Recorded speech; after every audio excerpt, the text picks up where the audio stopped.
Nan. Ano ba yan? Di naman to marunong kasi mag-cellphone. Dapat sa akin na lang yan. Aba, ang bastos ng asong to. Amoy putok na nga. Tapos ngayon, ito pa. Bakit mo ginawa ang ganun sa phone ko?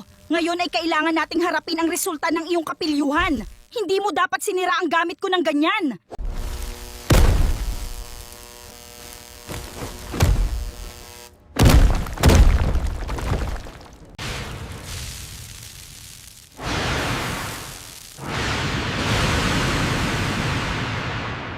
Hindi pa ako tapos. Hindi mo ako matatalo ng ganito lang. Kailangan ko pang lumaban para sa lahat ng mga mahal ko sa buhay. Hindi ako susuko sa iyo.